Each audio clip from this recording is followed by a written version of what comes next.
where this being has unlimited power, unlimited everything, because he's just always. Do you disagree? But do you disagree? I just do. Yeah. Okay. So now tell me, how is this being who's supposed to exist always is limited? No, I'm not saying. I'm not saying that he could not be unlimited. And so you agree that the being has to be unlimited? No, I do not. I'm just saying. You cannot agree and not agree. I know. I'm saying I can put myself in your position and hypothesize that this being was unlimited. Do you accept rationally? Do you accept that being has to be absolute? Not really. No. Okay. If it's not absolute, then it's dependent, finite, and limited. Not absolute. How do you accept something that exists without a beginning is limited and dependent and finite? No, because a magic being. Justify that rationally. As like a being. No, justify it rationally. Just come into existence. Being didn't come into existence. No, I mean, you don't get it. Like, obviously, it's something like nothing that would have just always existed. There has to be something that exists always. Why you're backtracking? There's a difference we between agree. Always existing that's unconscious and just like a gathering, just like your kitchen, unconscious, and not being able to make a cup of coffee. There's a difference between a kitchen. Like I say, you cannot compare a kitchen to something the size of the universe and its complexity of the universe. Like, obviously, a kitchen does not apply the same laws. Are you giving universe again consciousness, intent, design, and purpose, and will? You could almost say in the way the universe does have like a consciousness because stuff happens. So now we've moved one step forward. This universe, this is not a God model. It's a godless model. This universe has consciousness. I'm not saying it has consciousness, but I'm saying you could. Now you're backtracking. No, I'm saying it doesn't have. I know it doesn't have consciousness, but when I say I can see how you can see it in such a way where it has the consciousness. Because stuff happens. You are arriving at those conclusions in a way which is not by emotion, but intellectual reasoning. No, so your intellect is directing you to say, this universe looks like it has consciousness. I guess the truth is that I just cannot agree with you. It's not agreeing. It's about agreeing with you. That's the question. I just can't. Do you agree with you? I cannot agree. Do you agree with you, Max? I do agree with myself. Right. So do you agree with you that the universe shows consciousness? Not really. Not really. Okay. I don't necessarily think it shows consciousness, but I think because stuff happens so randomly, you can perceive it in a way. So something that exists eternally, you are giving the attribute of randomness eternally, and yet randomness created order. Of course. So this randomness, this universe, without any consciousness. No. I'll tell you how. It's God. Like equilibrium. When you expend energy, when something expends energy, it creates order. The universe is always becoming less disordered. But on a small Do you know what scale, random means? If you get rid of energy, you can create order. That's what energy. When you're running and doing stuff, it's expending energy. You are creating order. I want to borrow your example. But in the long term, it's creating order. Max. Now this is still hot, right? Now if I go into a kitchen.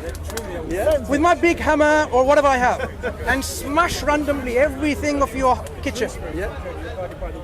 When can I get a good cup of coffee? I'm saying you have like made the universe less disordered. But that's what I'm saying. Your kitchen, I am randomly smashing your fridge. But you can expend energy. You know what I'm saying? You can expend energy to move and remake the stuff. That's what I'm. Look. What you give to the universe, I give to the kitchen. Randomness. I randomly go and smash your kitchen upside down.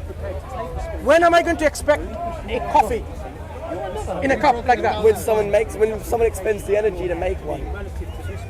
You are again saying, with this randomness, random movement, you can never get coffee. No, I'm saying, obviously stuff is not random nowadays because people have brains and people can consciously do stuff. The universe doesn't have brains, does it? No, but we have brains, so we can consciously do stuff. But you don't control the universe. You don't control the universe, and you didn't control the universe at the very beginning when there's no beginning.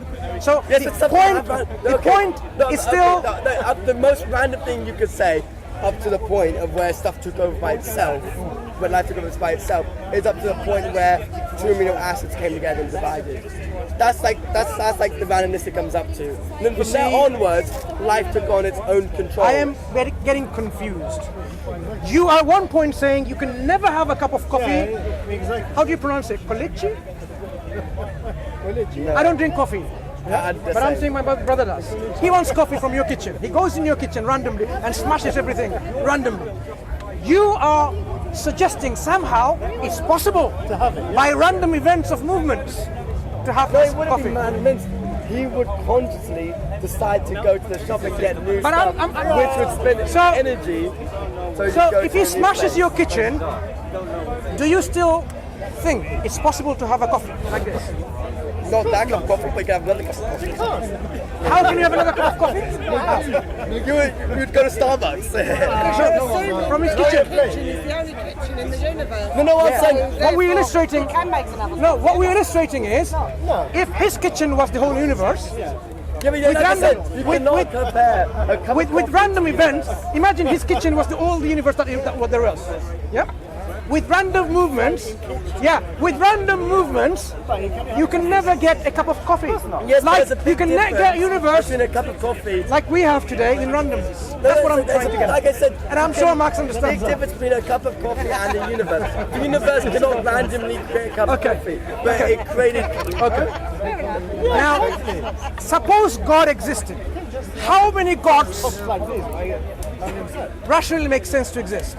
One or many? One. I agree with you. Monotheism. That means polytheism or other belief system where there are many gods, we can disregard that because it doesn't make sense. I am a Muslim. Do you know how many gods I believe in? One. One God. Do you know what are the characteristics or attributes God has given to himself? Let me show you. I don't have to tell you, I can just show it to you. Look, there's a small chapter in the Quran. This is confirming our speculative understanding of who God is. Surah 112. There are 114 chapters or surahs in the Quran. This is two more after that, right? This is the third, ultimate third. Say He is Allah who is one. Allah the eternal refuge, the eternal being. Neither begets nor is born. He hasn't got any children, he hasn't got any fathers or lineage. Yeah? One and only and unique. No fathers, no children. Nor is there to him any equivalent. There's no likeness or comparison or comparable anything to him. So you have, God is describing himself, he's one and only and unique. He's eternal and absolute. He's not born and doesn't produce children or doesn't produce any offspring. Yes, and I know there's that nothing Quran like unto says God. that, but Now, you're not going to get me to say. no, what I'm that saying is, God exists. look how this is so coherent There's one God. about oneness of God the Quran provides. You know there can be only two models of this universe. A God model, a godless model. The God model the Quran provides, your heart and your mind will be happy with, tranquil with, content with.